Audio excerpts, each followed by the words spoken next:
Hey there, everybody. Welcome to the first episode of the Civil Amour podcast, where we discuss the best of Hallmark romantic entertainment. I'm your host, Steve. And this is Ken. And we have a great feature film for you today, Fur Baby Holiday, the story of a frazzled dog groomer who escapes to a remote cabin on Christmas vacation, only to find love in the arms of the, spoiler alert, local pet rescue coordinator. It really is a heartwarming tale, but first I think we need to pause. Get it? Pause for our opening segment. This is our first swap, where we exchange thoughts on love, romance, and all the things that make us feel cozy and warm. So without further ado... wait. Looks like we have a caller on the line. Hello? Hello? What the fuck is this? Oh, it's our old friend Emily. Ken? What the hell is going on? Where's Brian and Tim? Well, since it's season 7, The New Blood, they thought it would make sense to change it up a bit and bring us on to host a show. Oh, okay. Where am I going to get my horror talk? Where will I hear Tim's dulcet tones? I mean, where will I hear Brian's puns? Where will I hear all about Mo Dunford's next movie? Well, funny you say that, as he actually is rumored to be in next year's Christmas at Dollywood 2. Too Dolly, too joyous. And Emily, we kind of owe this to you, as you did get me to be softer and more tolerant of films when doing my reviews. Wait a minute. I think you guys are great and all, but do not pin this one on me. And don't get me wrong, I love holidays as much as the next person, but I need my horror. I need civil gore. I mean, we do kind of miss those guys. How do we get them back, Steve? They seem to have put their phones on Do Not Disturb. Okay, I got this. I had a role once where I played a girl with telekinesis, and... Was she pregnant? Yes, but... Did she wear a dark-haired wig? Yes, but that's not important right now. I'm going to try and see if I can summon them back with my mind, just like my character did in that movie. Okay, but that stuff never works. Ken, trust me. I got this. Okay, here goes nothing. Hey there, everybody, and welcome to the Civil Gore Podcast. I am your host, Tim. And this is Brian, and we have a great... Tim? Yeah? Weren't we on our break? Oh, yeah, you're right. We were. And what are Ken, Cone, and Emily doing here? Emily, once again, you have shown me the way. I believe. Well, no, I told you so's for me. I'm just glad you guys are back and we are all here together. Well, I don't know what's going on. I don't know what y'all have been up to, but I guess you should stick around for this episode while you're all here. I agree. I mean, it's a big one, too. It's our 250th. And what better way to celebrate it with our extended Civil Gore family? I mean, you three have helped us so much that it seems fitting you're here. Well, I'm free as long as my internet holds out. I'm up for it as long as we do a tea pairing at the end. I am definitely in. Let's do it. All right. Well, without further ado, here's our first chop. All right, guys. So actually, instead of a first chop today, since we have a round table format, we are going to go through a bunch of combination of 2022 recap and 2023 preview. So what we're going to do is kind of go around the table. And first, I think we're going to start off with a holiday recap. How was everybody's holidays? What horror themed goodies did you get? That kind of thing. And then later on, we'll be talking about some of our favorite horror movies and shows from 2022. So Brian, our illustrious host, please kick it off with your holiday recap. What goodies did you get? Yeah, so I actually did pretty good horror-wise this year. I have the stuff. So one of the things I got, which is something that was on my list too, which was the Death for Dinner cookbook, which is like a whole bunch of, it's basically 60 gory good plant-based drinks, meals, and munchies inspired by horror films. So it's pretty funny. Like some of it's kind of generic, but like we have one called like Flesh and Blood, which looks like some kind of it's like a tomato soup, but it's inspired by Carrie. So it's in like a bucket and stuff. Nice. So it's pretty stuff like that. So I think I'm going to start. I think I may make it like an arc, kind of like for the season this year, where I'm going to do a kind of like maybe once a week. I'll try and make a recipe out of here or something, and like share how it comes. Then actually, this was one of my favorite things. This has been on my list for like 3 years. I got finally the horror Trivial Pursuit game. So that is something that I have to save so we all can play at one time, though, because we need like the horror, experts here. Brian, I have that game, but I've never played it because you haven't played it. Okay. No one will play it with me. They're like, nah. I'm like, oh, okay, cool. Well, that's the thing. My brother, we were there, my family, they're like, oh, should we all play that? And like Julie's like, yeah, but Brian's gonna be the only one that knows these answers. So it's like, so we decided. And then I did get a horror Blu-ray, which was that movie Sleep, which I forgot what it was in German, but remember, Tim, we saw it at that festival. It was the girl that has those weird dreams, and she sketches about her mom who's like kind of catatonic and stuff. That was really good. We liked it. And it had that weird dude with the shovel. I don't know what, but anyway, so I put that on my list. But that was my main horror thing over the holiday. But overall, it's a good holiday. Ate way too much food, way too much, drank way too much. That's what you do, right? For the holidays. That's I didn't do a whole lot for horror this year because we concentrated mostly on the kids. But I did get, and I'm showing it to the camera. You guys on the podcast can't see it, but Night Gallery season 2 and 3. The Night Gallery season 1 Blu-ray I had so much fun with. It's got some excellent commentaries on it. Season 2 is a huge season. I mean, this thing's got, I don't know, it's got like at least 30 some episodes on season 2. That was like their biggest season. So I'm really looking forward to that one. And just so a lot of the episodes had multiple commentaries, and they were all really good, and they were all like film historians that you've heard us talk about on our Dismemberments. I can't recommend this set enough, and I'm glad I finally got all 3 seasons on Blu-ray, so I can't wait to dive into those. That was my big thing. My mom did give me a horror calendar, which is really cool because it's got like a famous like horror icon for every month, like the Shining Twins or neat. But Anna stole it from me, so it's going in her room, so I don't get to keep it. So yeah. So what about you, Cone? Me? Well, for the holidays, it was a lot of Blu-ray and 4K catch up, and I was competing with Brian at some point because I went for Lost Boys and Poltergeist and Scream and Smile.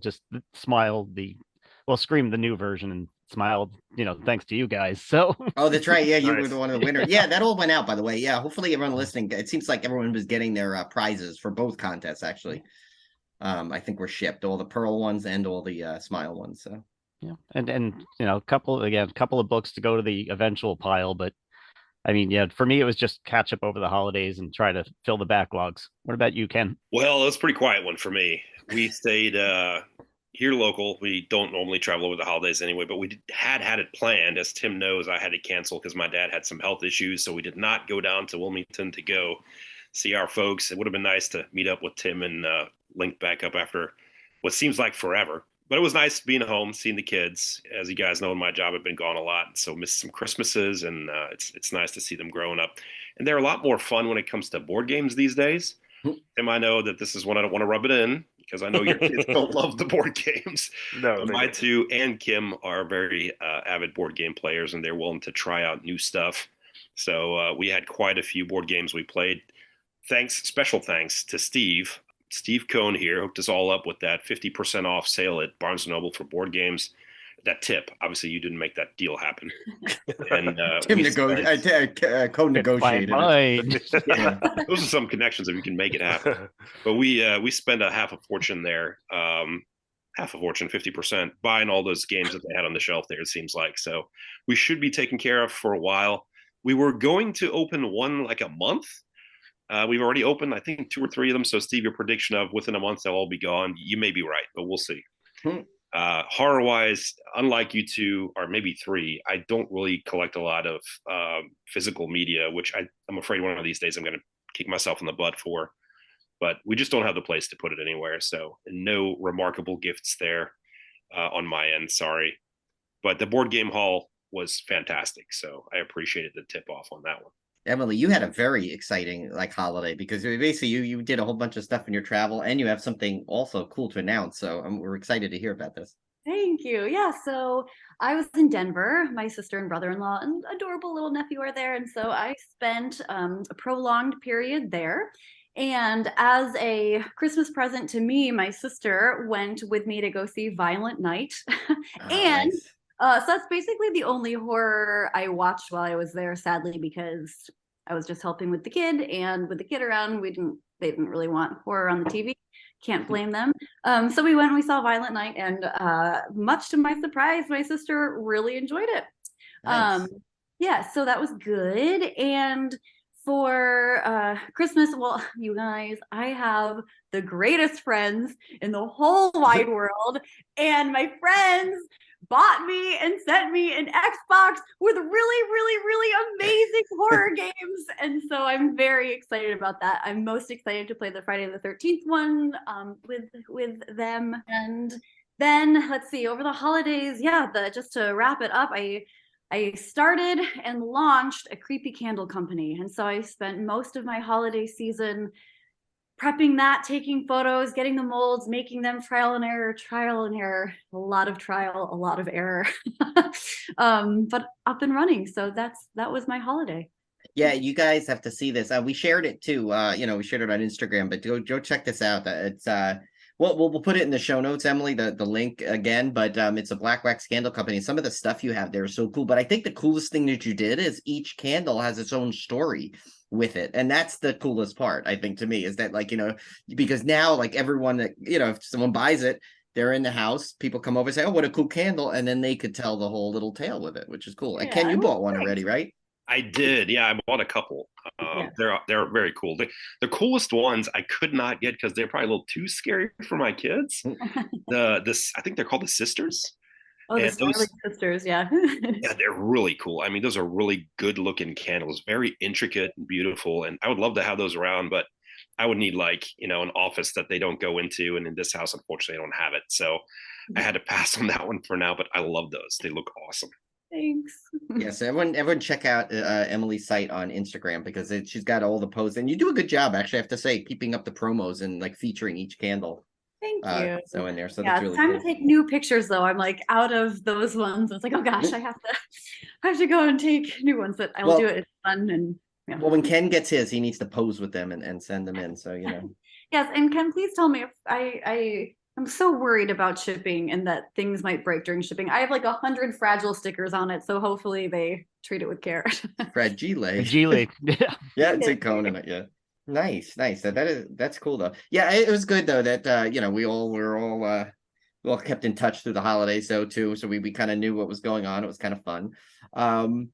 So I think now we actually have to task you three with a bit of a judging thing here, because Tim and I, every year we do our Ghostradamus quatrains, basically predictions to see if we were how we're accurate.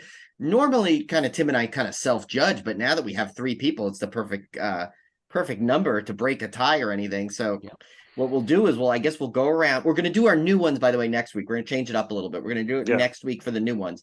But this one, what we're going to do is just we'll go. I guess we can alternate, Tim. We'll alternate, and then we'll let Ken, Cone, and Emily judge and see if they believe that we either were accurate or false or somewhere in between, I guess. Not that it's really a competition, but so after you read yours, Brian, Ken, yay, nay, and obviously you can comment if you want to, or for clarification. But we'll go through and two out of three is a 2 out of 3 yeses means it passed. Yeah, I mean, I there's a couple here that are like obviously like they're not even debatable if they're right or wrong, but we'll go through it anyway. So here was my first one from last year. I wrote, while Laurie is Michael's best foe, the next battle will surely surprise. While Michael always lives on, Halloween ends brings Laurie's demise. Yeah, that one's no secret if that's right or wrong. All right, guys. I guess, Ken, you could start, though, to just put the affirmation on it. Yeah, I mean, you guys heard me talking about this at the other round table. I would have loved to have had that happen, but that's a hard no. Obviously, nay on this one. Laurie made it. Cone. Want to just ceremoniously just. Are you sure the rhyme wasn't it brings tears to Tim's eyes? No. The red Tim prediction was not there, but red Tim rose from there for sure. Yeah, no, that was a miss. Swing and a miss. Yeah, no, hard no. All right, so my first one was, with legal battles now behind, a killer stalks Camp Crystal Lake. Yet thou hast time to say your prayers. This project shall take years to make. This one's interesting, though. I personally, I know I'm not the judge here, but it's weird because of the TV show that's announced. So I don't know how you judges are going to pull this one off, though. But I think it could go either way. So I'm going to leave it to the judges. I don't know. Yeah. I'll go first again. But I think I'll give you an EA on this one. There is plenty of scuttlebutt, right? There's word on the street that something's happening, and it was sort of a deferment of a prediction in the sense that it's not going to happen this year. So I think it's too early to give you a hard no on that. So I'll give it a yay. I also am giving it. I don't think it's going to take years, but so. Well, I guess I don't know what that means then, because I don't think it's going to be years, but I don't think it's going to be this year. Well, you didn't say theatrical movie, and again, Brian Fuller and Peacock did say a TV series is coming next year, and it's going to be a prequel. So, I think within the parameters we can give it to you. Yes, or at least I can give it to you. Yeah. Nice. It's a 2.5 out of 3 because Emily was kind of both. She was a little wishy-washy. You have to keep these vague so that you have room for the judges to be like have some wiggle room. Yeah, Tim is much more strategic. He kind of leaves it open. So the next one was with a second season of Chucky forthcoming. Obviously, this was before we did get the season 2. Its success is yet to be seen. A classic franchise from the movies will make its way home to small screens. Well, we just kind of discussed that one, but also there's also isn't there a Texas Chainsaw Massacre show coming too? I think so. I don't know. I'll leave it up to the judges, though. I won't influence you in any way. Somebody else go first. Yeah, I didn't hear anything about a Texas Chainsaw series, but I feel like we knew Chucky was coming back, didn't we? Wasn't the announcement after the first season had ended? They'd already announced it was renewed. Well, yeah, no, that's what I said. With it was coming, but like my prediction was that another major franchise was going to get a TV show. Yes, it was the Munsters movie. No, that's backwards. No, I know. I think that's a nay on that one. What? But the Crystal Lake show is coming out. The Crystal Lake show. Yeah, but that's 2024 or 2023. Is it? No, I think it is 2023. Well, it's supposed to be. Right, but you predicted for 2022. You predicted in January. Oh, I see what you mean. Yeah, you're right. Yeah. Oh, Cone with the technicality, but I have to go. Yeah, that's true. I mean, the time frame matters. I think that's not a technicality we can ignore. So I'm with Steve on this one. I think that's an A.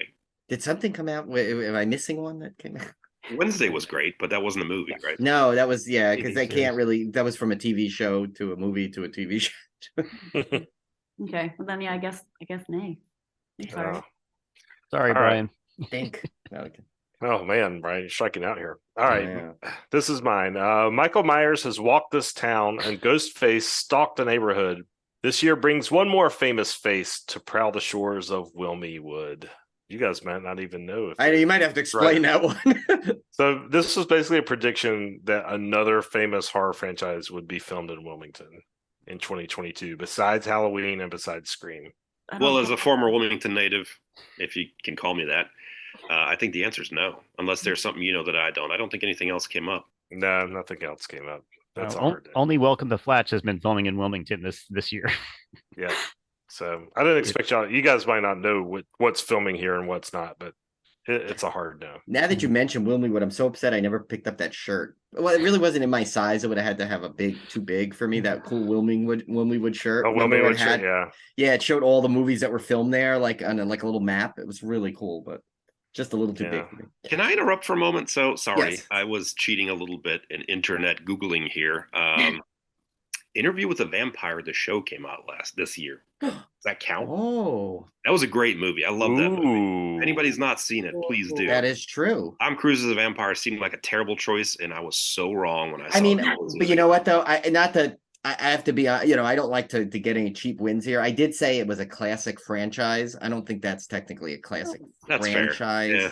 Well, it's a book franchise and then a movie franchise. Yeah. I mean, they're they did. I don't know. That's up to the judges, really. Well, he said a classic franchise from the movies. Oh, yeah. I did. You're right. I would say a classic franchise from the books, yes, but I don't think the movies I would consider a classic franchise. And what about Resident Evil? Did that? Oh, well, it was a video game and then a movie series and then a show.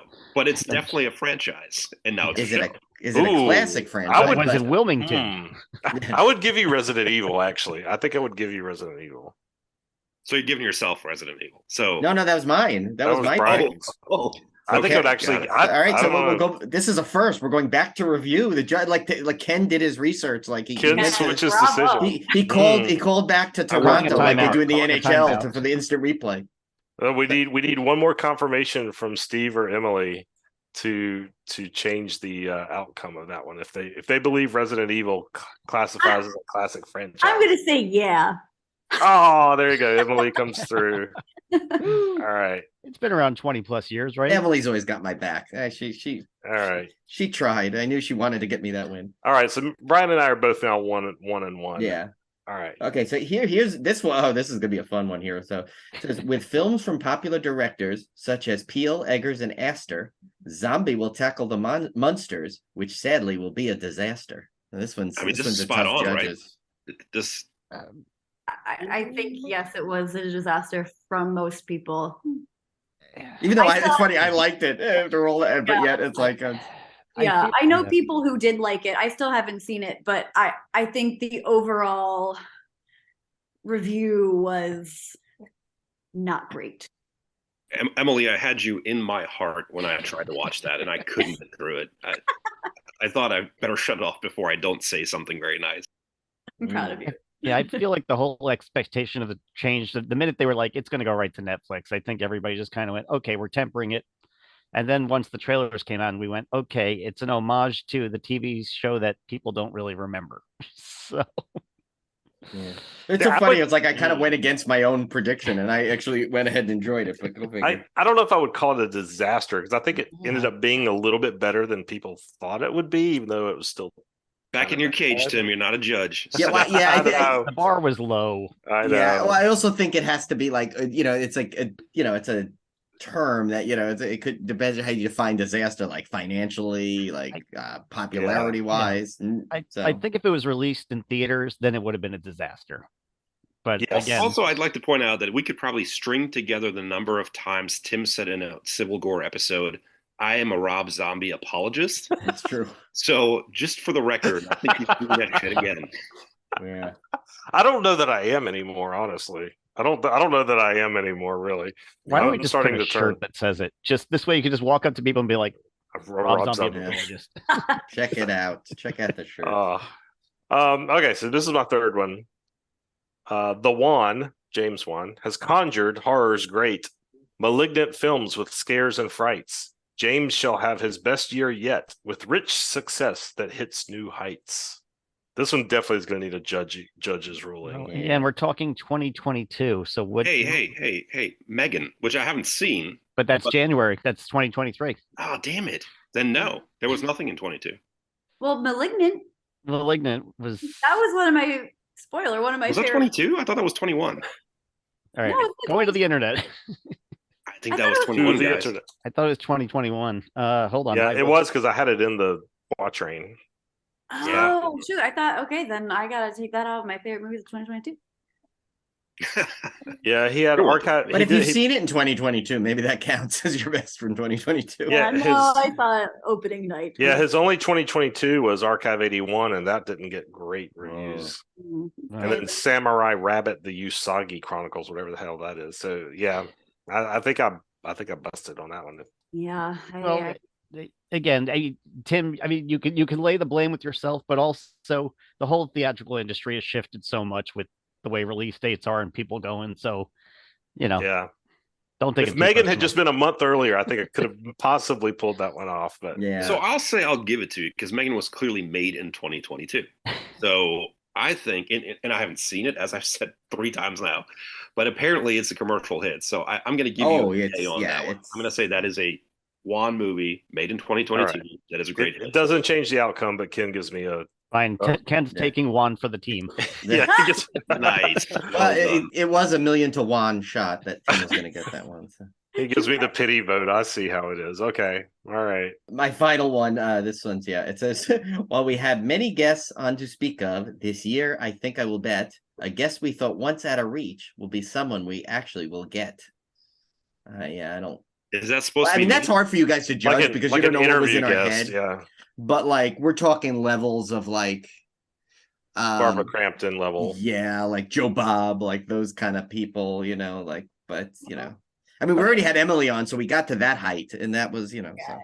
But I do think with each season you get, there's more prestige and awareness of the program, and more content is, people are brought to you. So, well, actually, when was Eric Roberts? Was that this year or was it the year before? I think it was the year before. It was the year before. But I mean, that's not someone we actually really had in our head to. That was a surprise. That was weird. I know you love Star 80. That was so weird. Yeah, he's, by the way, he's in I was watching some kind of thing with him, and he brought up Star 80 in an interview or something. I was cracking up with that, but yeah, no, yeah, I think that was that was a fun interview though. It did have like Emily, you know, half the people from that movie. It was John Littlefield. Thank you. John Livingston was a friend of mine. Okay, John Livingston Littlefield. Seagull. He's also a seagull. Yeah, that's right. That's okay. Yeah, no, and oh my God, I'm forgetting the one that Maid of Might. I forgot her real name for a second. Jessica. Yes, thank you. Yeah. I see it's good. That's why I go by their Instagram personality. So now I'm like, that's why for a while I thought your literary name was It's Emily Sweet. Your full name was no, like, but yeah, no, yeah, and she was on there, and Allison was on there. There was a bunch of people that like I know that 616. Yeah, Dante and all them. Yeah, Dante was like, yeah, we've had so. Dante, we've had on, I think 3 times now, which was cool. You definitely already, I think you're you guys are all in the 5-timers club. You get the jackets, but yeah, Dante's closing in. And David Weiner, I think, is the other one, right? David Weiner's, yeah, he's way on. So got a couple of good 5-timers there. But yeah, so sadly, I don't know, unless you guys think of someone that we forgot on here that was huge. You guys set a tough bar to beat when you brought David Howard Thornton on after the first Terrifier.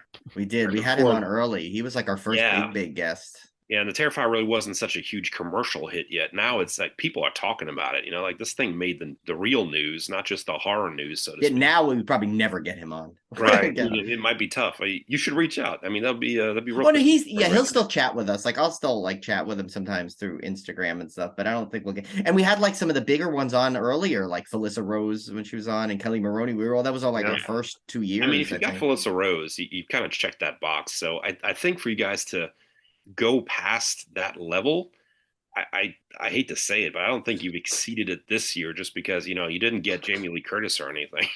Oh, yeah. That's about what it takes at this point. You got to get a real A-lister for that to happen. We have an A-lister, and she's on this episode, so. Well, but she's already been on. So I know. Yeah, she doesn't count for this thing. She counts historically. She counts, just not for this episode. Also, at this point, she's inside the friend circle. So I know. Yeah. So now, you don't get your accolades like for that, or like now your friend. So I would rather be your friend. Your friend first now. Great actress second. So yeah. All right, my last one here is Universal's Epic Land is guaranteed to open soon, yet Tim shall not be much surprised when they announce a Black Lagoon. So now, Tim, I saw you wrote no on here, but I just saw a YouTube thing, and that is almost everyone universally is saying that is phase 2 announcement that they are building that area behind. I said when they announce. Okay, and I was just trying to help you. Maybe I might get that one next year, but yeah, I don't see it. So, Emily? Do you know that story about where Tim's ride got stolen? Yes. Okay, yeah, that's right. I couldn't remember if we told. They haven't even announced it yet. Brian's already convinced it's been stolen. Oh, well, they're calling it okay, right? A year later, after Tim is on with industry professionals, and he gives this ride idea that suddenly gets announced at Universal. I mean, come on. And if it's glass bottom boats, oh my god, that's it. I'm calling my lawyer. Tie them up in court forever. Yeah, no, Tim. I think you should just settle for lifetime passes for all of us. No, I will settle Halloween so horror cheap. Nights, I will settle so cheap. I'll be like, you guys don't want to go through this. Just hook me up with perpetual season passes for the rest of my life. We will all be behind you, Tim. We will all be behind you. We'll call it even. Line for Tim will be like that scene in Seinfeld when Newman was eating all the yogurt and he loved it. And he's like, another round of season passes for me, my friends. He'll be all excited. All right. So next week we'll have our Ghostradamus predictions for 2023. That was my fault. I was behind the 8 ball on this one. I just didn't get mine in. I wasn't thinking about it, and I need some time to the psychic energies to. I know mine are. I have mine written down there. I think they're going to be pretty solid. I think. Yeah, Brian's got some solid ones. We'll unveil those next week. Let's talk about 2022. What were some of your favorite movies and TV shows from last year? There's a lot of good horror came out last year. Yeah, Emily, let's start with you. Because you're at the bottom of the screen, so I don't want you to always keep going last in this round table. So. Okay. Well, let me remove Malignant. Since apparently that wasn't.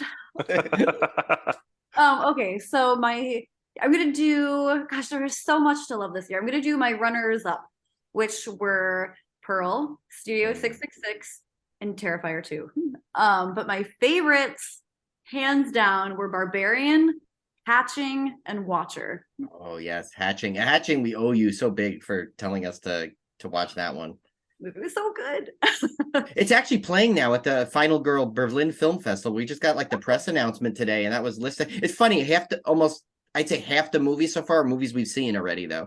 That's just getting over there to Berlin, I guess. So You're getting invites to Berlin. Why am I not going? no, we didn't get an invite per se. Representative. We just got the press list for it, and basically there is a virtual component, so we may be able to get virtual screenings for it. Technically, I guess I could ask. I think Tim and I should find an excuse to travel over there and speak some Deutsch to those people. I think that would be fantastic. I want to go back to Germany so bad. That would so be bad. I think Conan and I have to be careful if we go. But I need Ken to come with me. I need a translator. I'm not going over there. Yeah. We should make this happen, Tim. Yeah, I would totally do that. I'm so down for it. All right, Cone, Emily, and I'll stay here, and we'll just yeah. All right, what about you, Steve? For me, my favorites of the year. I have to say again, Barbarian and Smile was just. Smile just felt like one of those movies where it was like like a Japanese ghost story kind of thing. It's just it just builds perfectly. There's enough to the mythology. I love that. Cabinet of Curiosities. I have 2 left in the season. I'm still working through it, but just again, there's just so well done, and everyone's perfectly cast. And actually, I've been binging an Interview with the Vampire on AMC, and same thing. They've taken some liberties with it, but it's really well done, and they take 7 hours for the first season, so you can still knock it out pretty quick. Yeah, I still need to see that one. I was a huge fan of the book, so I definitely want to see that one. Yeah, and Mayfair Witches just started yesterday. If you read the Witching Hour ones, also. Yeah. But that's 2023, not 2022. It's funny. Some of the biggest named ones, though, have so far have not been mentioned, which says a lot that it's like the year of like the underdog horror films to some level. Like nobody, like I mean, we all know how we felt about Halloween Ends. That was not mentioned. Nope, I'm surprised no one has mentioned yet, as that was obviously going to be a big one. But we'll see what happens as we continue. All right, what about you, Ken? Well, it's not Nope. Honestly, guys, I didn't think Nope was a horror movie. This sounds like probably a side hole we don't want to go down here, rabbit hole we don't want to go down. To me, that is sci-fi, 100%. That's not a freaking horror movie at all. I want to go down that rabbit hole. So I'm tabling it till after you finish, but I do want to go down the Nope rabbit hole. Great. Yeah, I mean, that was a great movie. I really enjoyed it, but to me, that was 100% a sci-fi movie. So I'm not going to name that one, although I really enjoyed it. When it comes to movies, I think so. I had a lot of runners up. VHS 99 was one of them, and not just because I may have some conflicts of interest there with a good friend of mine that's in it. But the bottom line is that one really took that 90s feel, which 80s feel has been done a lot. 90s feel has not been done so much yet. All the flannel and all that Seattle rock grunge crap that we had to put up with in those days. And they did a really good job with it. So I enjoyed that, especially since Tim, you and I were, children of that age, so to speak. So that was great. Deadstream was almost my number one. I really enjoyed that one. It was such a out of nowhere. I'd never heard of it, and here it is on Shudder, and it's really enjoyable. It's hilarious, but it's also pretty scary. And it really got you with some good jump scares, not cheap, crappy ones, but good jump scares. So I really enjoyed that one. But in the end, I'm going to have to give it to Terrifier 2, which I guess you could call a big name this year because it became a big name. It was the first that I can remember, in modern days, in the last 20 years, the first ultra gory movie that scored so big at the theater. And first off, brought back, people going to the movies, but also brought back horror movies at the movies and kind of brought it mainstream. I said, look, you got an ultra gory horror movie and the mainstream's talking about it. Like, this crap is on CNN. That's a big deal. And of course, they, exceeded the amount of money and the number of showings they expected to by a lot. So that one to me was just kind of a milestone for the horror genre. And, maybe I'm nerding out here in Joe Bob fashion, but that's why I really, really thought that was my easy number one pick for the year. It was Ken not Bob says, Halloween. check it out. Yeah, that's right. That's right. And it was definitely not Halloween Ends, which was the biggest, fattest disappointment of them all. So back to you. I can name mine real quick. One that there's a couple that have not been mentioned. Obviously, I think my favorite of the year was probably Barbarian. I love that movie, and I knew nothing about it going in. But a couple that were not mentioned that I think we definitely need to mention were Hellbender. Oh, that's right. That was this year. That was this year. Sissy was this year. Yep. And That was on my list, yeah. a big one, Prey, which was the Predator Oh, I still have sequel, not seen that. which I was gotta watch it. excellent. Excellent. I mean, to be in the Predator franchise, it was an excellent movie. Also, Tim, that was one of my least favorite movies of the Uh-oh. year. really? No. Oh, no. Oh no, we gotta discuss that. Hatching for sure. I'm gonna. So Emily brought out a controversial opinion. I'm gonna put out my controversial opinion. I didn't like Nope that much. Honestly, didn't like it that much. I didn't like Us that much either. Like the only I loved Get Out, but I've been kind of disappointed in Jordan Peele's second. Oh no, Tim's list of apology directors are getting too big. I know. David Gordon Green. I don't have the energy to be Red Tim tonight, so I'm not like angry about it. But I mean, it's not that I didn't enjoy the movie. It was okay, but I didn't see anything special about it. So he's fuchsia Tim. He's just mildly annoyed. I'm mildly annoyed, Tim. Yeah. So yeah, I don't know, but yeah, I have to say Barbarian's at the top of the heap for me. Yeah. Can I ask a question before we go too much further? Yeah. Is there going to be like a greatest surprises of the year category? Because otherwise, yes, it's a biggest surprise from that's coming up 2022. next for sure. Great. Yeah. Thank you. So most of the ones that we mentioned are all on my thing. Sissy was definitely really up there at the high point. Hatching, I love, thanks to Emily letting us know that one. Deadstream, one that no one mentioned, but I thought we all were pretty unison. That was great, and I'm surprised Emily you didn't mention this one. Hellraiser, the new Hellraiser, I thought was from Hulu, was really good because I love Jamie Clayton's take on the role. I thought it was a nice, fresh way to invigorate that franchise. That was obviously one of those franchises that most people said, all right, the last thing we need is another one of these movies, and they came back strong with a cool reboot. And Ken, I think you were the one that told me, right? It was very close to the original, to the book, right? This one, or was it you, Tim? I can't remember. Yeah, it's much closer to the books than So that one, of course, I loved Terrifier 2. VHS 99, of course, we all loved that one. And again, yes, I know there's people going to think it's a conflict interest, but we always loved that series. It was just a bonus that our good friend was in there and knocked it out of the park.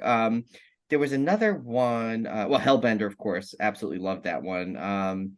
There's a couple I still need to see that I know are in the top of the list, like The Menu, I heard is amazing. One, I think also Barbarian, definitely one of my favorites.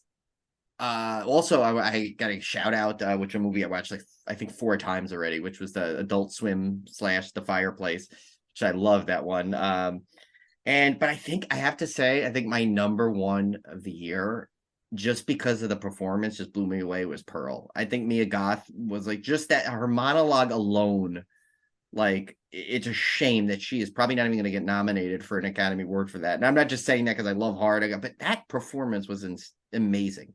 I mean, that the whole movie was just so unique for a horror film, and I just loved it. And I thought her performance was just absolutely like incredible.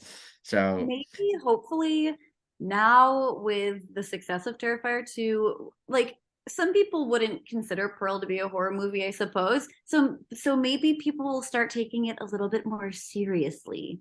I hope so, because you cannot say that was done like that. She didn't have a good performance. I mean, Triple X was like that, right? I mean, it wasn't called Triple X. What was it called? I think it was X. Yeah.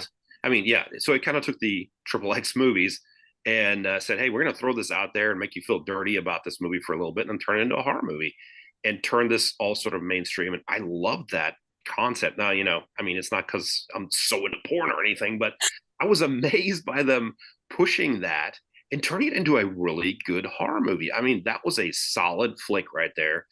And, it wasn't one where it's just like, hey, we're going to just show you a bunch of new actresses and call it a movie. This one had a great plot. It was, tense. It was suspenseful. and sure, it had skin in it because it was part of the plot. But I just loved how it kind of pushed the boundaries there. So Pearl, unfortunately for me, is on the list of backlog. I haven't seen that one yet, so I'm going to need to catch up on that one. I can't wait. Oh, Yeah. one more honorable mention definitely was the Dark Glasses, which was like kind of a surprise that Shutter released like that out on that special thing. That one was cool. A new Yeah. Argento film. I mean, at this point, and that was a pretty solid movie too, I thought. Well, what was the stop motion one that came out this year? Oh, Mad God, yeah, that was God, good that was too. crazy. That one yet. It's on my list, but I heard that was incredible. Yeah, that one was really cool. Very, very odd and unusual. That was just like watching a nightmare. There's no plot to it. It's just like watching a nightmare. That's all. That's all. Best way I could describe it. But it's worth watching. And wait, no, actually, one of my favorites. Tim, how did we forget this one? Retaliators. We had that. Yeah. We almost forgot that one. I don't know if did you guys see that one yet?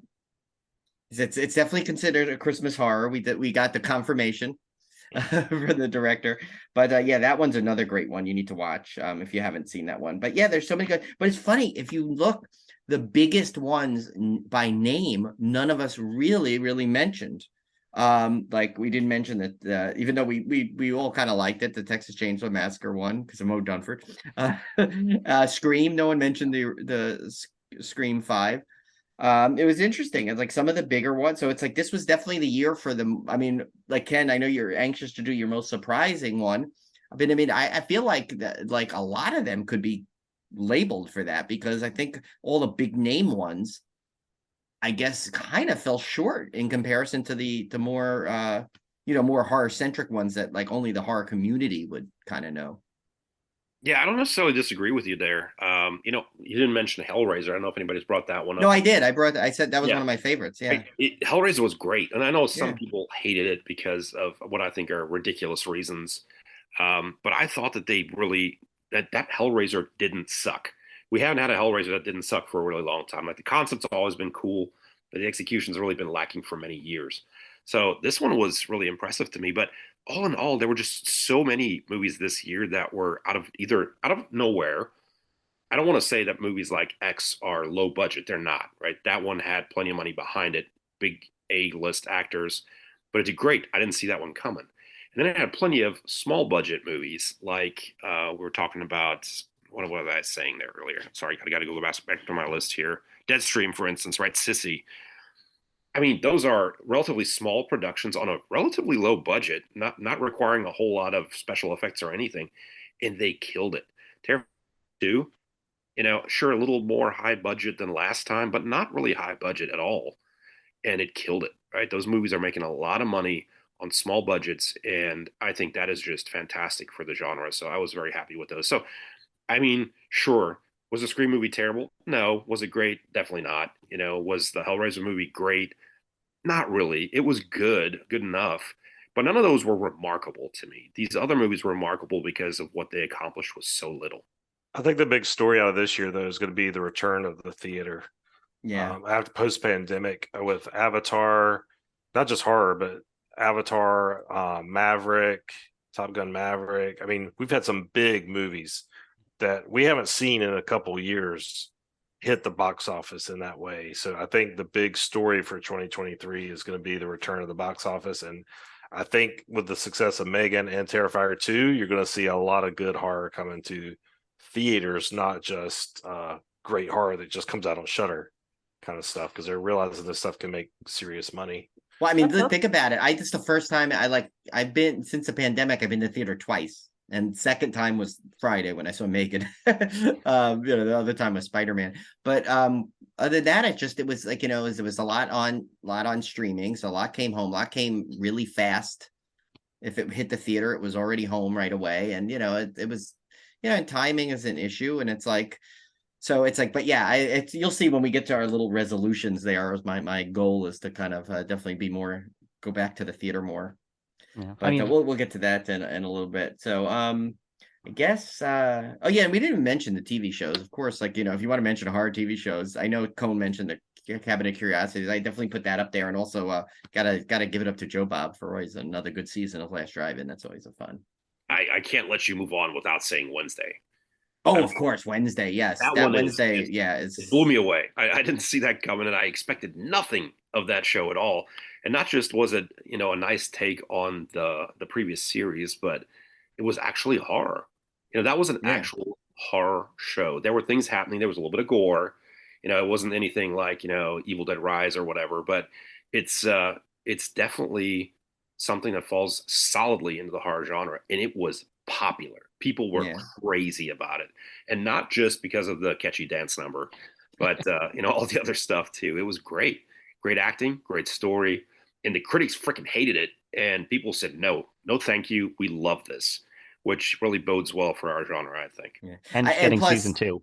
yeah, and I think we're gonna the phrase we're gonna hear a lot of in the next year or so is Jenna Ortega is awesome in and insert project there because I think a lesser person in that role of Wednesday could, like, if they pick someone that just didn't capture that character the way she did, could have gone another way.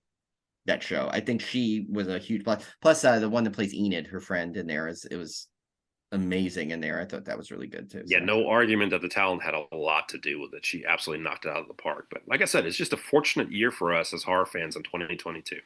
okay, so I guess then this is what you wanted. You wanted the biggest surprise from 2022. So we'll go around for that one. I know who wants to start. Again, surprise for me. I got to go with Barbarian. I mean, the trailer gave away nothing, and I mean, you guys were just talking about, like, yes, there was another Scream. Yes, it's just the Halloween. They're all formulaic. You kind of know what you're getting, but Barbarian was just so out of left field that we all, I mean, have discussed it, at length, and just perfect misdirection. That's the big one for me. My biggest surprise was Terrifier 2, for a few reasons. One was the gore. I was just very surprised and pleased with no pullaways, right? Like, you saw it all, every death you saw it, and I love that. I was surprised. That was great. I was surprised about the theatrical release and that it and just for how well it did. Just another weekend, another weekend, another weekend in the theater, another weekend in the theater, and I was shocked for what was the budget, 250, something like that, but it did that well and it made that much money and it had that much buzz, which I was thrilled about. I thought it was a great movie. So that was my biggest surprise. Yeah, this is my question because I have so many. I mean, so I go with a good and a bad on this one. Halloween Ends sucks. I didn't expect that, right? And again, this is my opinion. This is pretty much all of our opinion in this circle here, but I don't know that everybody agrees. But to me, it's not what I expected. Let's put it that way. And in my mind, it sucked. So there's that. Wednesday, didn't see it coming. Read all the reviews, thought I was going to hate it, but I just wanted to give it a try. I sort of had a feeling about, I like the feeling of the Addams family and I want to give it a shot. And the actors and actresses in this one intrigued me, so I was surprised by that one because I didn't know it was being made. I guess maybe I'm just not as up on the news as you guys, but I didn't know that was coming at all. So that one blew me away. Okay, this one here, I saw a couple on an airplane. I'd been humble bragging about having to go to Hawaii for work, and I watched like 6 movies on the plane. It was awesome. On did my 2 different flights. One of them was Fall. This Oh, was the that's one that right. we Yeah. mocked heavily when we saw the preview. Well, some of us. I don't know if Emily was in on this one, but us, the guys, definitely all She's too saw. kind and respectful. Yeah, She would you never. are too kind. That's absolutely true. But we were sort of mocking this one. It's like, hey, how original is this plot? Like, this is so garbage. How can this possibly be suspenseful? Well, turns out I don't know if you guys have seen it yet, but you should. This thing is suspenseful. It had me absolutely riled the entire time. And it has a little bit of a twist to it, too. It's not what you think. So you ought to watch it if you haven't seen it. That movie is underrated. So if you haven't seen it, listeners, watch Fall. Is it Another unexpected? one? Like all of a sudden they get breastfed milk or anything? Not No, that kind no, of no, thank God, unexpected. none of that. No, there's no Okay, okay. milk in that one. Mama. No, Yeah, thank none you. of that. Okay. Here's another one that I didn't even know existed until I was on the plane, poking at the screen, trying to find something to watch that was horror, which is tough on an airplane. Bodies, Bodies, Bodies. Has anybody seen that Oh one? yeah. I I have not seen wanted that to, one. but I didn't get to the theater to see it. I was out of town. Yeah, so not in the theaters, it's on a plane again. But I'll tell you that it was better than I expected. This is sort of it felt like it was going to just be a generic horror movie, with a bunch of people getting killed. And it's like, who did it? Standard thing. Yes, that's part of it. but it had some great commentary, some social commentary that I thought was funny and well executed and so unexpected, especially sitting, on a United flight to freaking Hawaii. I did not see that one coming. So not overly gory, but a lot of fun. You ought to check it out. Hellraiser didn't suck. I brought that one up. Right, that was a surprise to me because Hellraiser always kind of sucks. The Menu, if you haven't seen it, check it out, guys. That's a good one. I didn't know it was being made. Great A-list actors in that one. Well, one or two, but it's a good movie, and it's one of those that we haven't seen in a long time. That kind of style. Megan, I mean, I know it's 2023, but I think the commercials came out in 2022. So I was blown away by the commercials in 2022, as I think we all were. Pretty cool that you're able to generate that much hype with a horror movie these days. And, I think Smile was the first one to really nail it with the hype, the public stunts that they were doing at the baseball games and all that. So Megan going out, and I think it's still going on. Like I saw another article today about, them doing stuff out in New York City. So that's pretty awesome. Deadstream, when I watch Shudder specials, I don't expect much, and that one really blew me away. That was a good movie in its own right. It was awesome. Found footage that doesn't disappoint you is hard to come by these days. VHS was another one. That's my next one on the list. So that one just really, I didn't think it would be able to grab the 90s vibe as well, because that's not an easy vibe to grab. The 80s vibe is pretty easy to nail because it's so different from today. But the 90s still have enough in common with us these days that it can be tough to make it feel like 90s. And I think it really killed it. And then my biggest surprise was Sissy. I turned this one on, I had no idea what it was. I didn't know what to expect. I was doing the horror movie challenge. Tim, Brian, this is your fault. But hey, I told everyone, I said, to watch Sissy as soon as you I accomplished saw it. what you wanted to. I went and watched that one. I would have never watched it on my own, probably. I think I would have just kind of brushed that one aside because it didn't interest me from just looking at the screen, the screenshot. And that turned out to be a really good one. And a really great young actress who, unfortunately, I don't remember her name off the top of my head, but I owe her an apology for that. She did a great job in the title role. And that's it. Sorry. Don't mean to hog the airwaves here. Real quick, before I do the thing, I can't believe, Tim, we forgot two other big ones that we loved, which was Scare Package 2, because it happened right at the end of the year. I almost forgot that it was last year.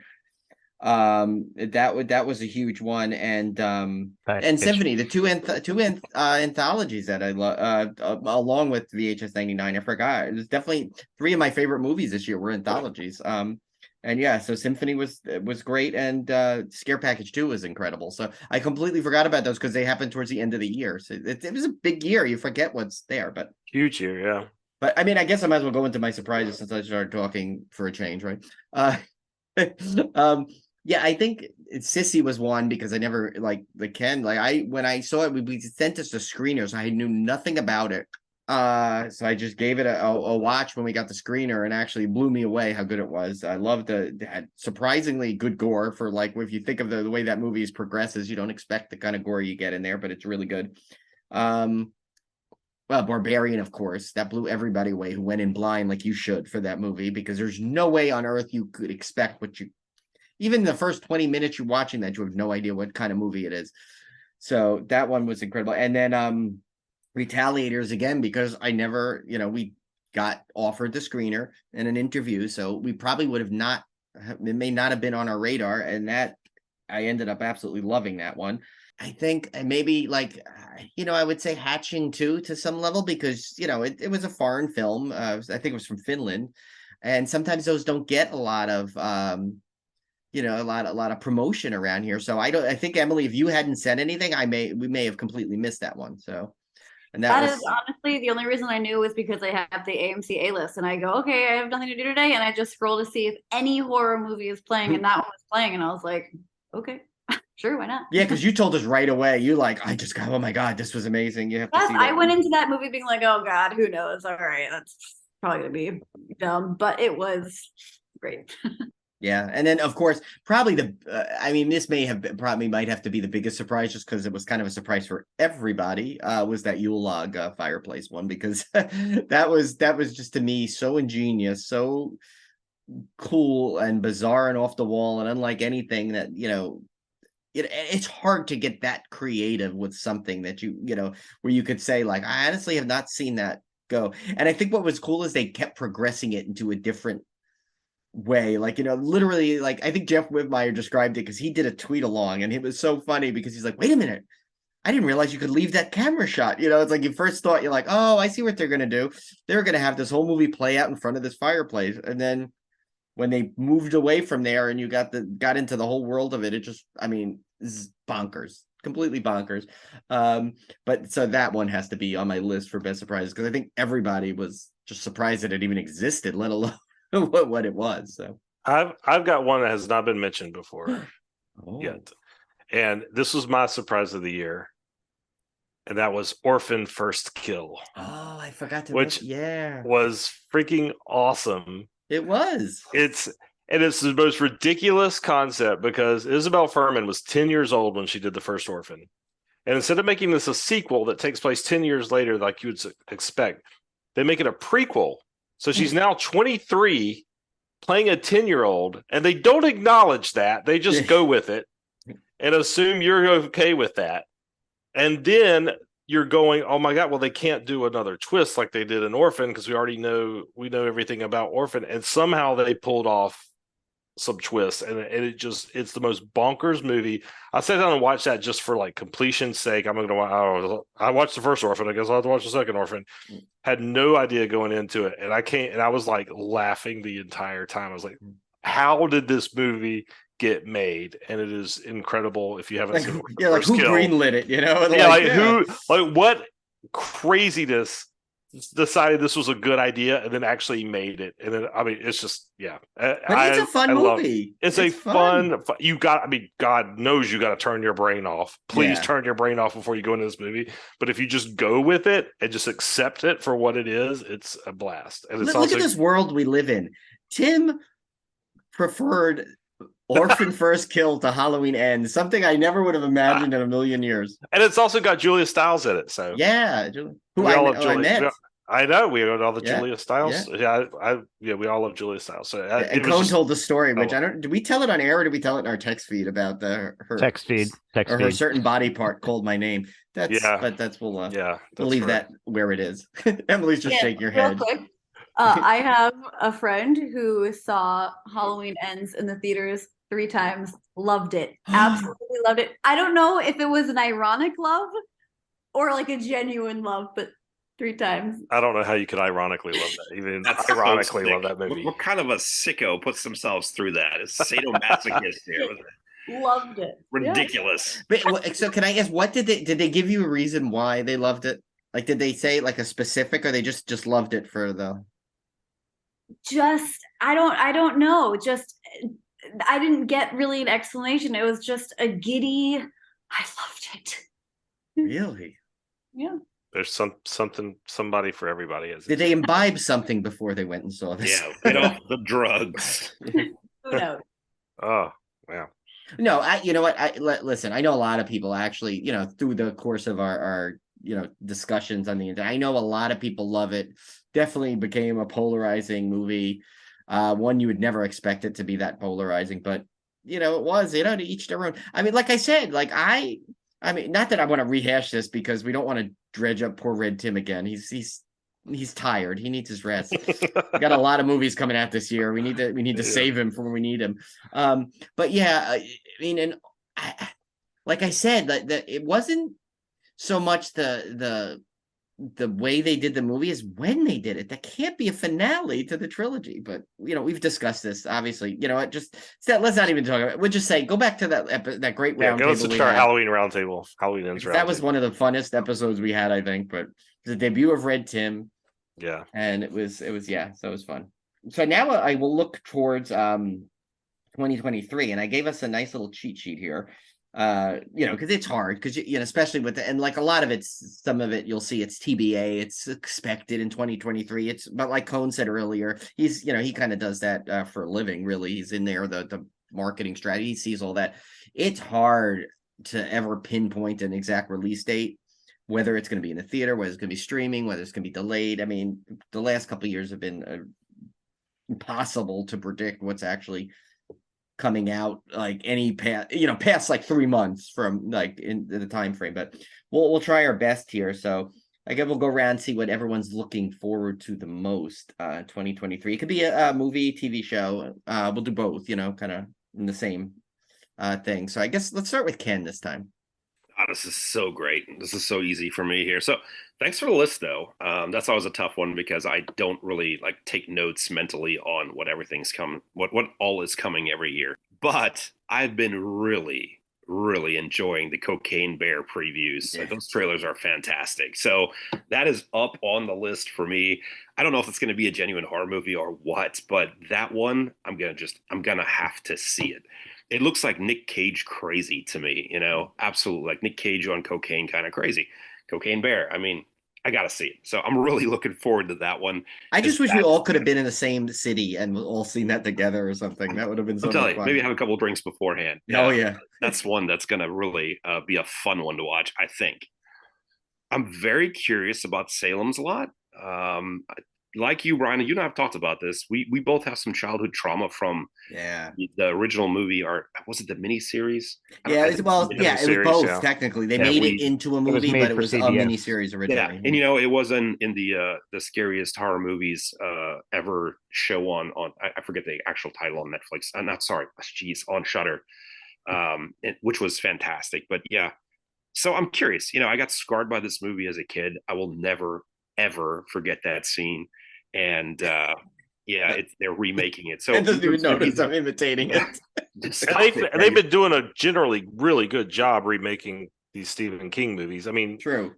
Obviously, I like the original Pet Sematary better, but I didn't think the remake of Pet Sematary was that bad. And then of course it was a fresh new take, right? It was a fresh new take, and then it was incredible. I mean, that was an incredible remake. So I'm with Ken. I'm cautiously optimistic. I haven't seen the Firestarter though, but I heard. Oh, it was terrible. Well, that one was terrible. Yeah.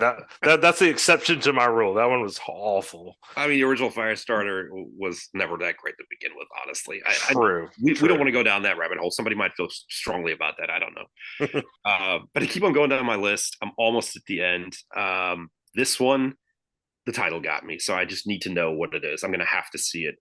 Night Bitch. I have to see it. Mostly because that's what I called Tim in high school. So. Wasn't Night Bitch also the one in Kick-Ass 2? I'm just kidding. I didn't. That superhero was. Yeah, good point. So I don't know what that is, but I have to see the description of it. Didn't seem that crazy, so it might be. Should I read the description just so everyone can know? Go right ahead. A stay-at-home mom begins to worry that she may be turning into a dog. Yeah, I mean that's not crazy at all, right? That's ironic because that sounds awesome. When Mia's in her kennel at night and she gets a nightmare and starts clattering around, that's what I call her, Night Bitch. I like it. Oh, for Mia. So I'm gonna have to check that one out. I'm just kidding. I love my puppy. I don't call her that. You gotta love the puppies. Yeah, so in seriousness, the one that I'm really, really looking forward to, all the jokes aside, is Evil Dead Rise. The trailer, and it looks like it's gonna meet, all the wickets that we want to see. Emily's thirst for all things gory has to be satisfied by this movie. It looks like, I think Steve texted me and said, one word, she's greater. And you're not kidding. Yeah. There is so much. Cone reported it. Yeah. There is so much body horror implied in this movie, where it's just like, oh my God, what is going to happen to people? It's going to be so bad. I can't wait to see that one. I think it's going to be great. I've always loved the Evil Dead movies. This one, you asked an interesting question in our little text conversation. Where does that take place? Is that an apartment? I assumed it was a cabin, but I really wasn't paying attention. I guess it probably could be an apartment. But the fact that it didn't even matter says something to me. I was so wrapped up in what was happening on the screen, I didn't notice the setting. So hopefully it lives up to that hype in my mind. This is an effective trailer. It gave definitely gave a good thing. All right, let's go to Tim. We'll go around in a circle this time. So we'll go, at least on my screen. So Tim, we'll go up to you. So I think this year is going to be like a lot of years where I'm really looking forward to the big name movies that everybody is probably looking forward to. And I also understand that my favorite movie of 2023 is probably not going to be one of those movies. It's probably going to be something that comes out of nowhere, something that's probably not even on our cheat sheet list. But some of the big ones, obviously, is Cocaine Bear was definitely at the top of my list. Scream 6, I'm actually really looking forward to. I agree with Ken. I didn't think Scream 5 was great. I thought it was good. But I like the the whole kind of Ghostface takes Manhattan type vibe to it. I just got to see what they do with that. The success of Scream 5, I'm hoping Scream 6 really kind of goes more in that direction and really takes it to a place that I wanted Scream 5 to go to. I'm looking forward to obviously Evil Dead Rise. Some of the big sequels coming out, Insidious 5. I'm a big fan of that series. And that goes back to the original family, this one. Yeah.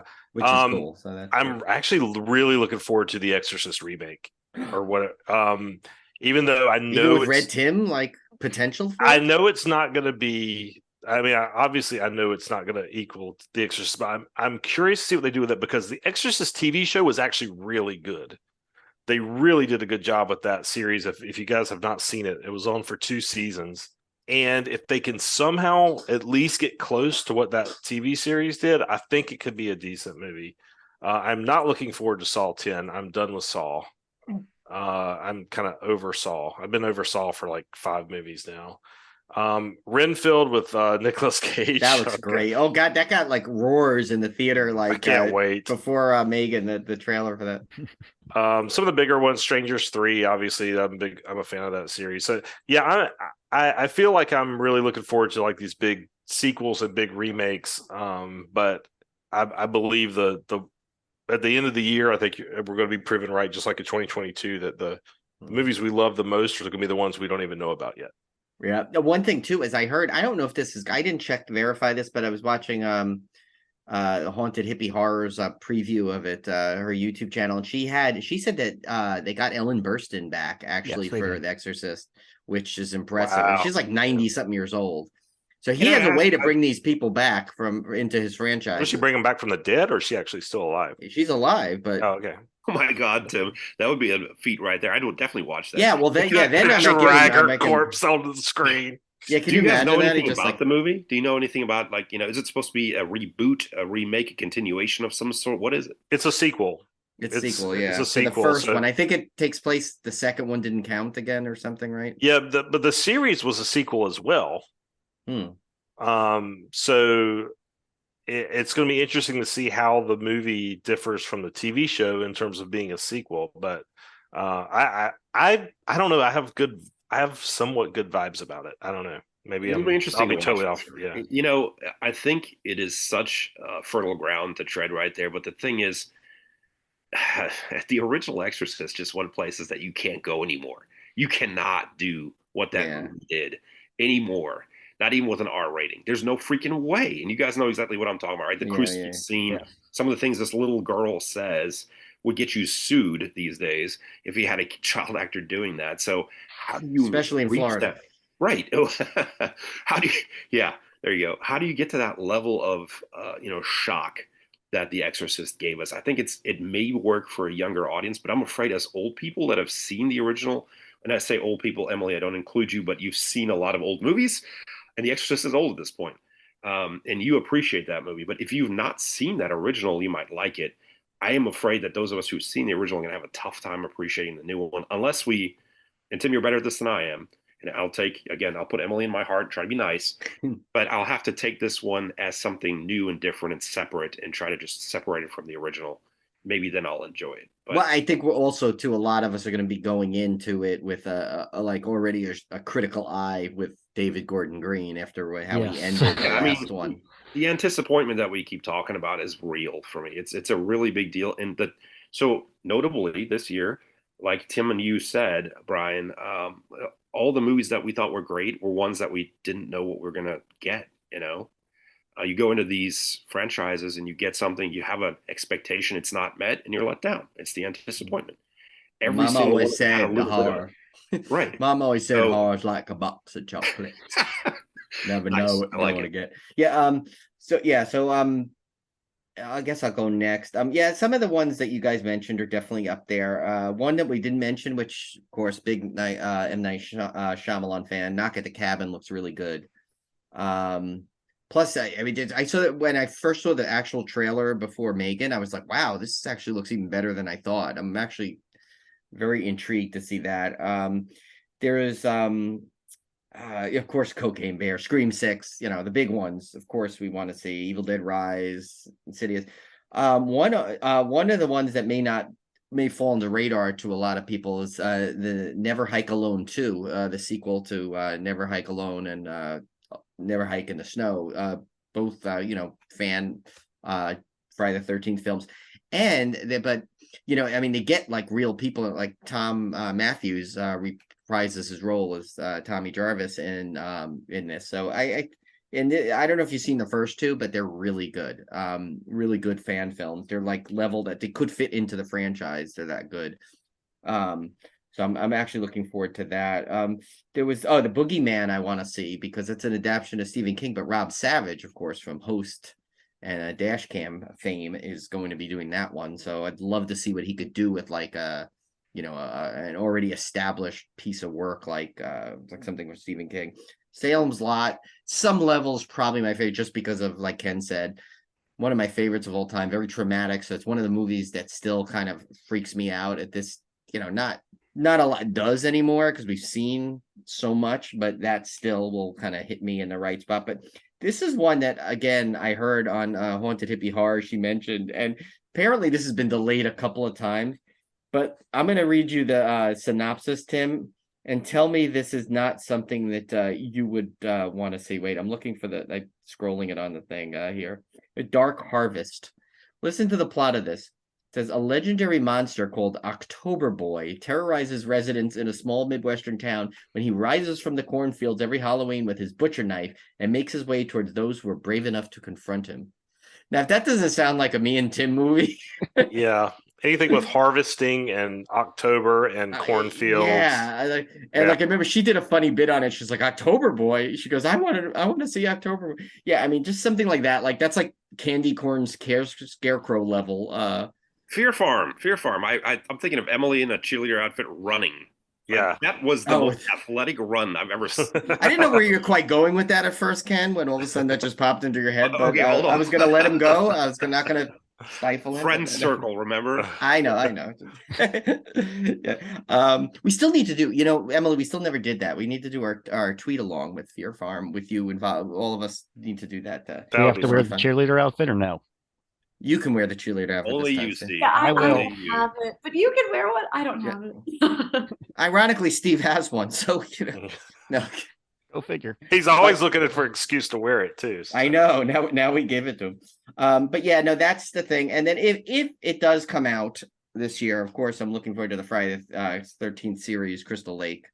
And also, I believe it's I don't know when it's coming out, but it's still slated as Welcome to Derry, so should be out this year, which I want to see. So for me, I think Evil Dead Rise. I mean, again, it's a sequelitis, but honestly, the Evil Dead remake was such a high point of just what they could get away with on an R rating. So I mean that is going to be a highlight for me. As Skinamarink, which comes out in theaters this month, the Shudder one. Oh yeah. I forgot to put that on because that wasn't on the list, and I remembered it after. And I never updated the list. I apologize. That's right. I did forget about that. Yeah, because that'll be in theaters, but Shudder already has the rights to it, so they're going to have it shortly. But again, I'm cautiously optimistic for Salem's Lot. I know because of everything going on with Warner Brothers, they pushed it back to this year because their budgets are so tight and with all the cost cutting they did. So I'm still hopeful it's a good movie. Again, love the story and looking forward to it. And the same as you all, Cocaine Bear. Just Elizabeth Banks, great director. It's just going to be so fun and insane. Plus Ray Liotta's last film. Yeah, Ray. I was about to say that, and Kerry Russell of all people. Yeah. How can you, Kerry Russell on a Cocaine Bear? How can you? Yeah, I met her in person. She seems like she could take a Cocaine Bear. I got to tell you, she's pretty cool. She held her own in Mission Impossible 3. Yeah. So Emily, up to you to finish us off for our most anticipated. Sure. Okay. Well, I'm gonna say real quick. I was so excited for Scream 5. I'm not that excited for Scream 6 without Dewey. But without Dewey, and I can only think of Jason Takes Manhattan. That's the only thing I think of, and so I'm hoping I will be pleasantly surprised. I'm still, of course, I'm going to see it. I love Ghostface. He's like my favorite slasher. So, or she, depending on how you want to look at it, who's under there. want to get that out of the way. But I'm very looking forward to, yes, Cocaine Bear.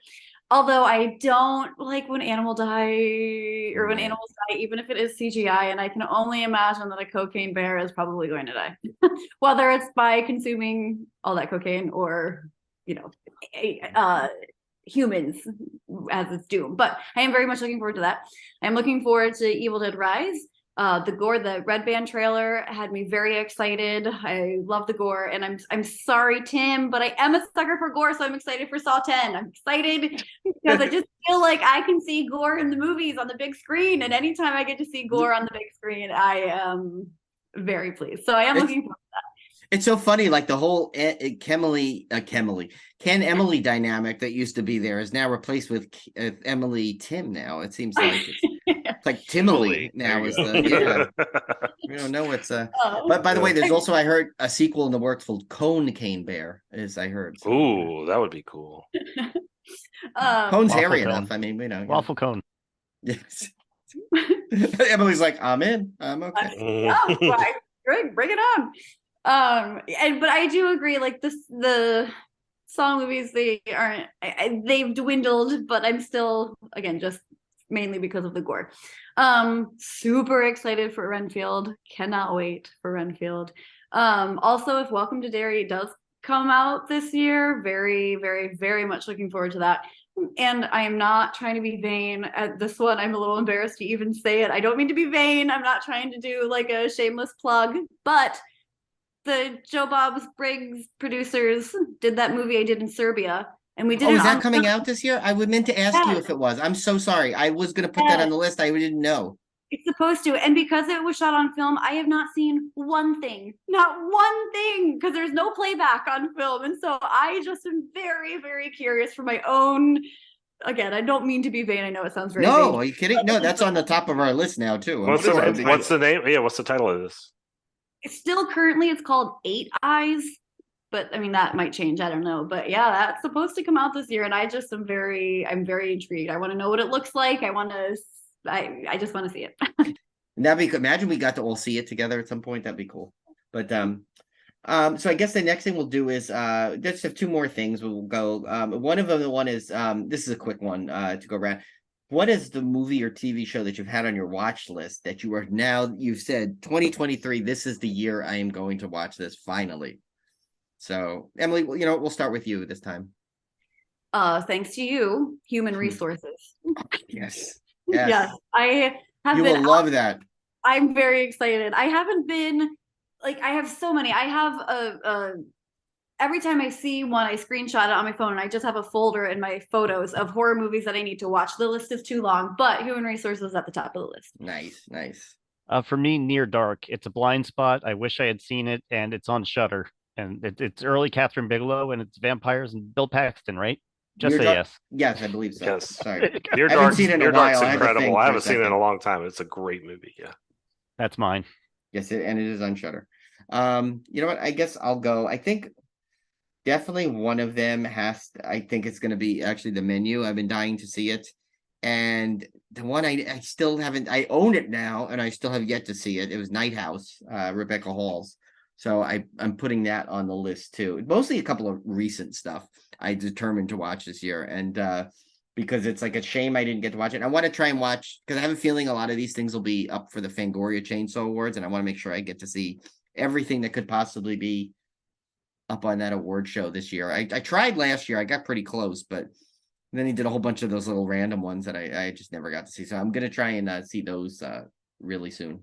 Yeah, my list is pretty shameful. I got a couple that are fairly recent that I really need to catch up here. So first off, yes, Megan, which is a 2023 movie, so I'm not that shameful. Ken will never let that. We'll never let him down. I mean, we're on season 2 of Chucky, and I've seen 3 episodes. And it's not because I hate it. I keep getting sidetracked, and it's one of those that I can't watch that with my wife, in the evening in bed. It's one of those things that she's just not going to put up with. She is terrified of that doll. It's not happening. So I've not found a great time and place to watch that, and I need to clear that one out of the queue because I think, from what I'm reading everywhere, it's worth my time. So I want to check that one out. Movie-wise, Mad God, Orphan Kills or Kill, that one, I haven't seen it. Or Unfortunately yeah, always Orphan First Kill. Yeah. Orphan First Kill, that's the one. So Orphan 2. I really enjoyed the interview you did for Retaliators, and I Oh yeah. really want to see that one. I put it on my queue. I forgot about it over Halloween, and it's one I want to get back to. Hatching, I mean, one of the first, I don't know if it was a tweet or something on Instagram that you posted, Emily, but one of the first things of yours that I saw on social media was talking about how awesome Hatching is. So I want to check that one out, and you guys just confirmed that you enjoyed it. So clearly, she's not just crazy on this one. I want to check it out. I do tend to, I don't want to say dig body horror because that's the wrong term for that genre, but it gets under my skin. Okay, I'm just punning like Tim and Brian here at this point, but it's one that really gets me. So I want to check that one out, and I hear that has quite a bit of it in it. Pearl, I mentioned earlier, and lastly, of course, Megan, which is not quite as embarrassing because it just came out and everybody's seen it but me, but I still want to see it. I'm looking forward to that one. That's all I got. All right, we'll finish you off with Tim's Low here. My big one is Possession from 1981. I think it was released in the U.S. in 1983. This movie I've been trying to track down forever because it was not streaming anywhere. Shudder just got the rights to it. It's now streaming on Shudder. It was Elric Kane, who was the host of with Rebecca McKendry of the Killer POV podcast, which later became Colors of the Dark podcast, and he will tell you over and over it's his favorite horror movie of all time. And so I've been dying to see this movie. Everybody raves about it. I just want to see it, and it's one that I've just haven't. It's not that I haven't had the time; it's I haven't been able to find it.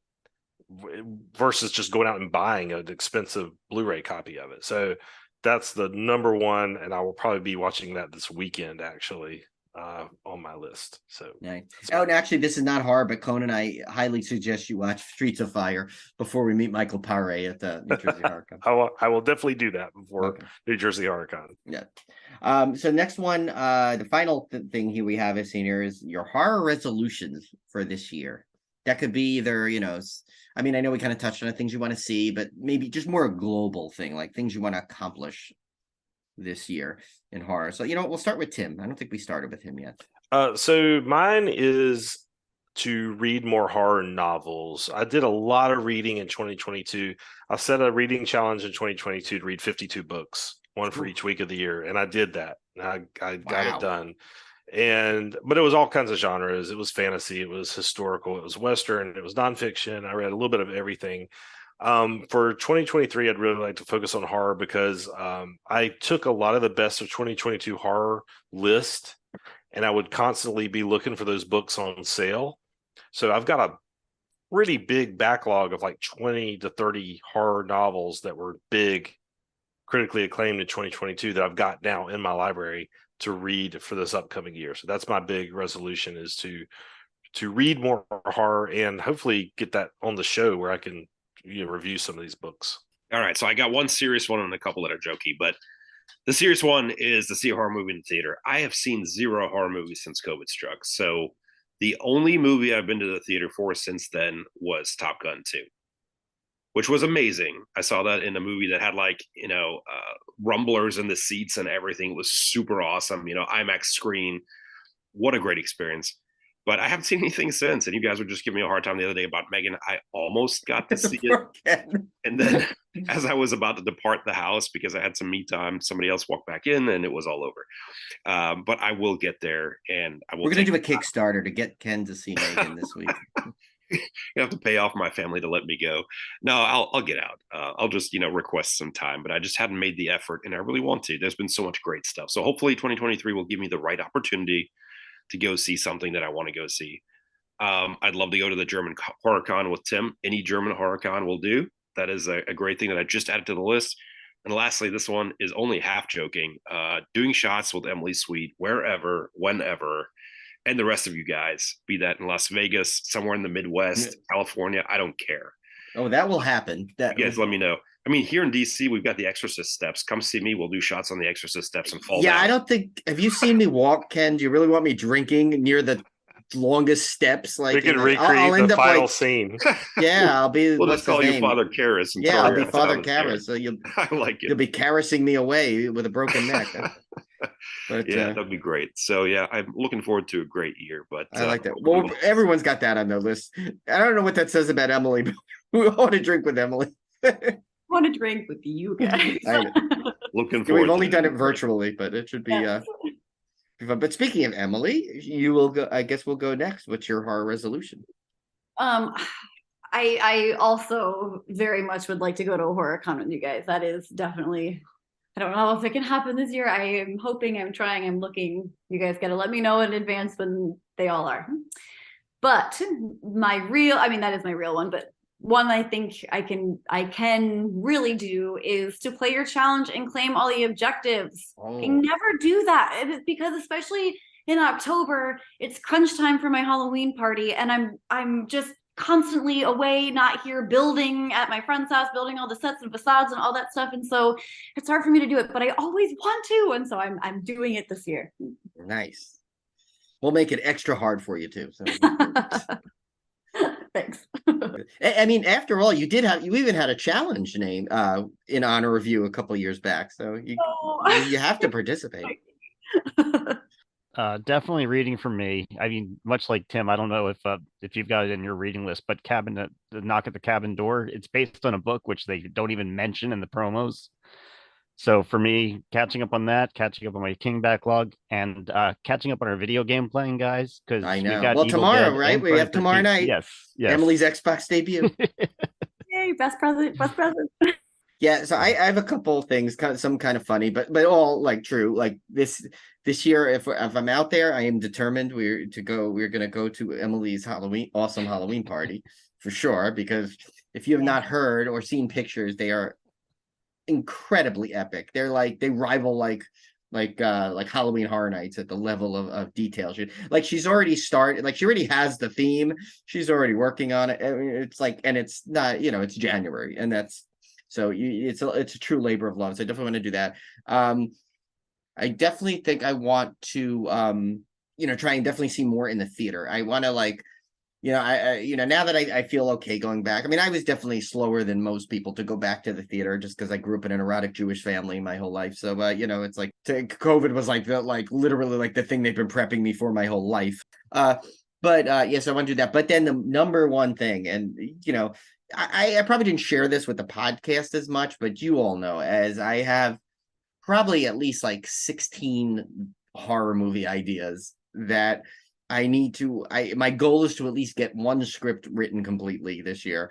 I already started one that you guys know about. I'm sorry, being vague. I just don't want to get it stolen like everything else Tim and I mentioned. But so my goal is to at least get one script in its entirety done, at least, if not more, and really focus on that. I feel like I was saying the other day that I need to be like Wednesday Addams. I need to dedicate myself like an hour of writing time every day. Maybe if I had a cool typewriter like she did, I might get more inspired. But Brian, just a laptop. I have an idea for one of them. I forgot to tell you. Oh. Yeah. So when we're done with this, remind me. Yes. Okay. Awesome. So that's the thing, and of course, to have a lot of fun with you guys throughout the year, whether it's our text feed or our video game playing or something. It's just because it really does. It helped, through the stressful times. It's always fun to just like chat with you guys and chat about horror, chat about whether or not Mrs. Potts pees standing up. I mean, all the crazy things we've discussed over the years. I want to continue those kind of things. Cone's various boudoir photos. Tasteful boudoir. Tasteful. Yeah, very tasteful.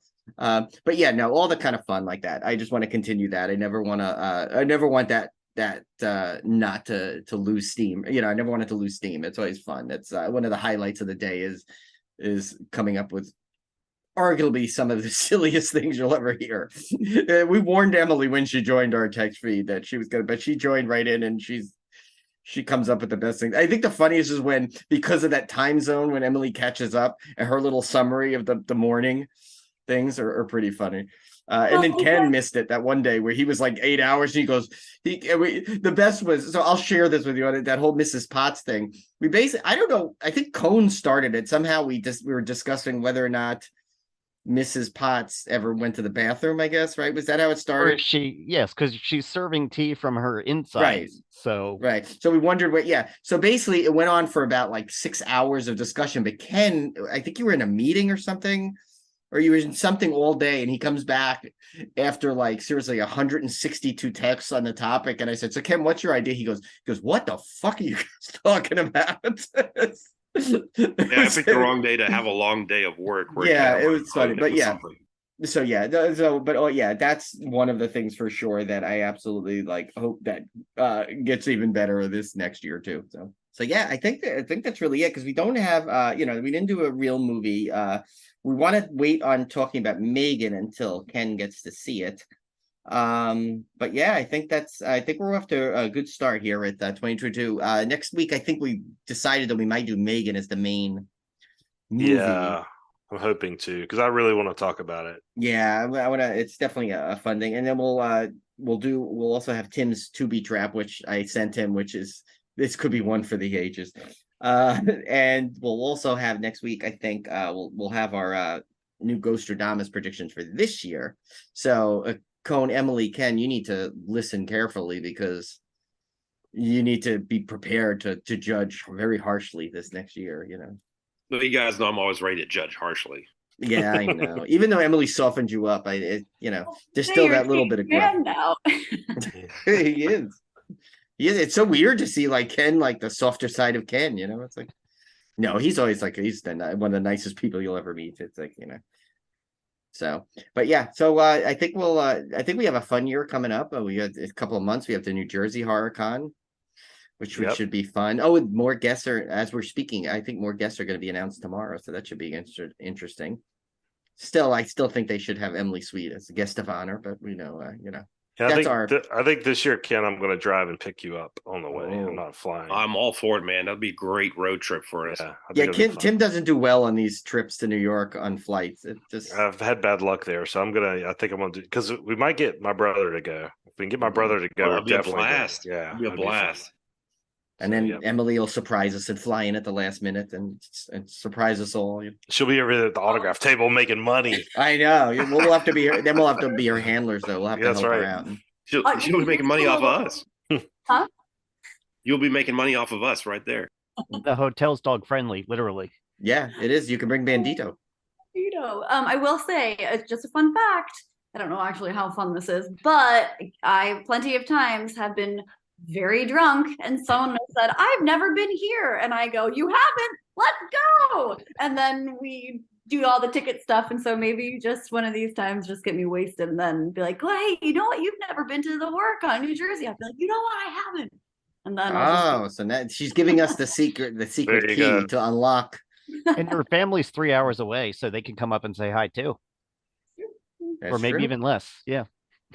And you could always you tour the home state of Cone. So. In the Bon Jovi rest area. Yes, you have to stop there. Somehow work that into your trip, of course. Let's not And the crap Judy on Blume Bon rest Jovi. area. Yeah. Yeah, it is good. No, you can literally crap on him in this rest area. Yeah. That's the great thing about it. And if depending on where you get on the Garden State Parkway, you can go to that weird McDonald's that has like a weird like drive-through like dark ride segment or something. It's really weird. Oh, they All right, tore I it think we're down. spiraling at this point. Yeah, this is the long end of the. This is Emily's still got. It's still at only like 8 o'clock for her. It's like Aw. I know, 11 I'm sorry, you guys. No. It's this is. I mean, Tim I see is like fading, so I feel bad because I just keep him out. I late. think I'm coming down with something, but Uh-oh. I'll He'll be okay. survive. Tim I'll survive. Red Tim always rallies. I'll bring a red Tim out and rally, yeah, for sure. If Red Tim needs a Red Bull. That's what But yeah, thank you guys, of course, for coming on.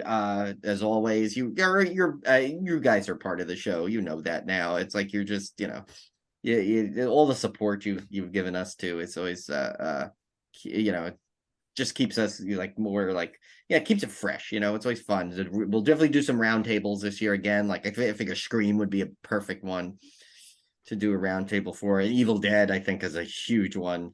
I think those we definitely need to kind of like earmark down to see. And and of course everybody go buy a candle from Emily. That is awesome. And we're gonna try and we're gonna have working on some cool promos, I think, too, for that, which will be fun to do. Yeah, so I think that's it. We can wrap this up, and we'll hopefully all of us will have an awesome 2023.